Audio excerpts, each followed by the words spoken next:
RV spaces, and and you got these private RV parks, and maybe they're just going there.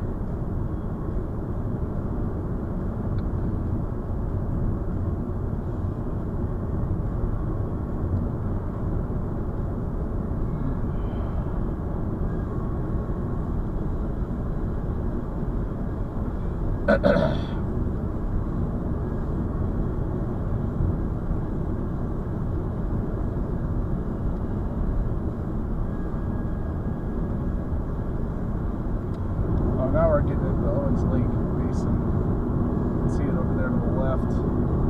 So the Owens Lake is completely dry, and what happens is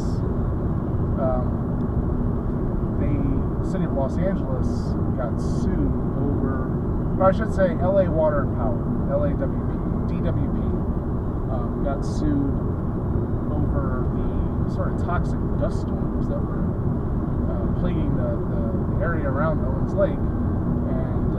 The city denied it for a long time.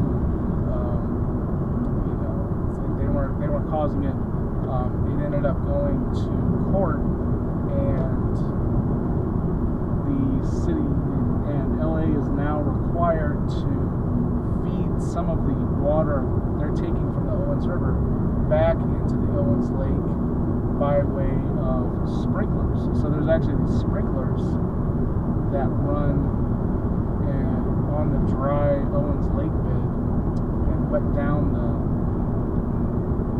the alkali. So you look out there, there's a little bit of green and even what looks like a little bit of water. That's because the sprinklers are going all the time. And I've always wanted to take a tour of it. They actually do tours. LADWP does tours. But it's like once a year or twice a year, so I've never been able to bring it up. They do stuff like that. There's a lot of stuff like that. Like for instance, Edwards Air Force Base has an annual thing they do, and you otherwise you can't get onto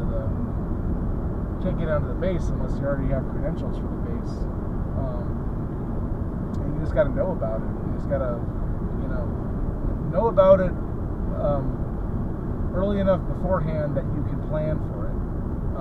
It's kind of like the same thing when years ago I visited the Trinity site, which is on the White Sands Missile Range, which is run by the Air Force, once a year. And I don't know if they still do it, but once a year they used to allow the public onto the missile range to go to the Trinity site and see it. I thought it was pretty cool, but I'd love to be able to go down to Owens Lake and have them talk about what they're doing, the remediation works, and that would be very interesting to me. I don't know that I'll ever be able to do it. But so you got Owens Lake over there, and there's an abandoned, I believe, salt mine or salt processing facility right here. There's additionally an old railroad track that started up at some point. Yeah, there it is over there. You won't be able to see it on camera, but it's all over off to the left.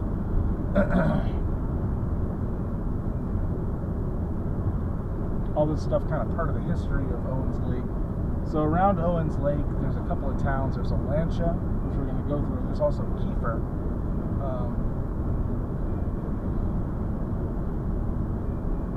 Which is this little town on the east shore of Owens Lake.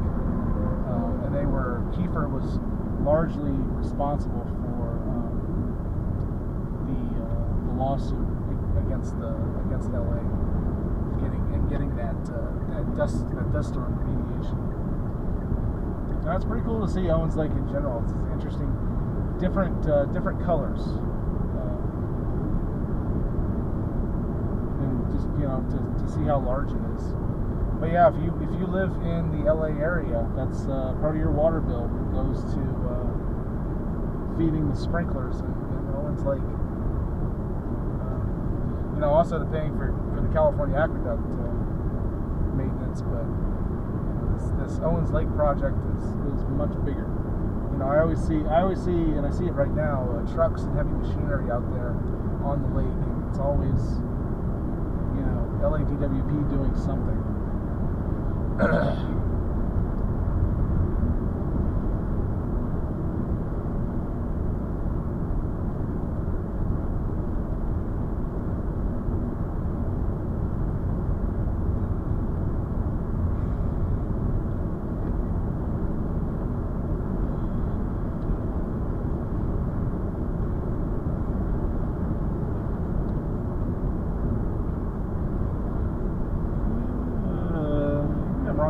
railroad. Maybe it's just a grade now. They may have disassembled the tracks. I don't really see the tracks. I was thinking that railroad track mainly served that mine or processing facility, whatever it was. So I wouldn't be surprised if it was enabled it.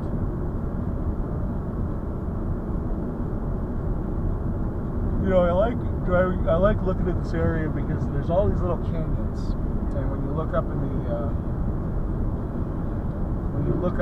way into the mountains, into the canyons, you can always see these. It looks like, you know, beautiful spots. I can see this green, grassy meadow way up in the canyon to the right. And, you know, there's so many of those little canyons on this backside of the Sierras over here. You know, the Sierras get so much snowfall. They're so high that, you know, there's actually water, quite a bit of water that comes down, and so, you know, there's some areas that get enough water they can have a nice little spot with grass, and trees, and stuff like that, meadows. But you gotta be able to get to them, and that's kind of part of the challenge. There's a lot of them up in you know, off of the PCT, and, you know, some of the trails that feed into Kings Canyon, which I want to say were. Let me actually look at the map right now. No, we're probably too far south. I was thinking maybe because there's a point where you're on the backside of Kings Canyon, and Kings Canyon National Park, I should say. Yeah, so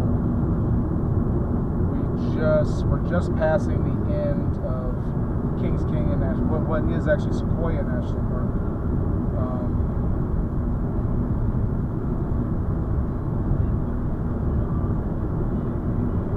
Actually still in the Inyo National Forest, part of the what is it, Golden Trout Wilderness. And I mean, you know, they say wilderness, they mean wilderness. It's you know, there's no roads leading in. It's all, you know, hiking trails going into these areas, and, you know, long hiking trails too. That's what's kind of cool about it. You know, you go to these, you don't realize how big. You know, I think people go to Sequoia National Park and they see the trees. Maybe they even go down to Mineral King. But the park is massive, and the majority of it is completely inaccessible.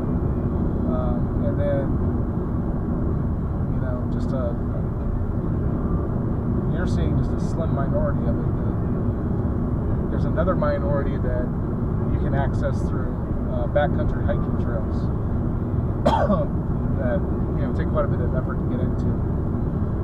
But a lot of it's just, you know, it's just mountains. It's mountains and wilderness, and, you know, it's just it's all, and it's kind of cool to have that protected, you know, as far as the mountain ranges. Mineral King specifically, it's Sequoia National Park, which is, as the crow flies, you go directly west of here, is probably only about, I mean, it's probably less than 100 miles. But, you know, obviously, you know, driving there is going to take you all day. And walking there is probably going to take you 3 days or 4 days. But it was originally intended to be a ski resort, a ski area.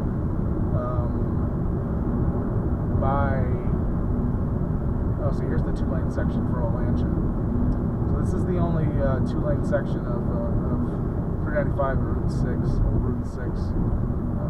between Bishop and Indian Wells, where the split is, or Inyo Kern. But Disney wanted to put in a ski resort in that area, and it wasn't until the Sierra Club, you know, wrestled with it for a few years and finally got them to the National Park Service to annex the Mineral King area. And I've hiked out there before. It's gorgeous. It's a really, really special spot. And, you know, I'm really glad, you know, Disney didn't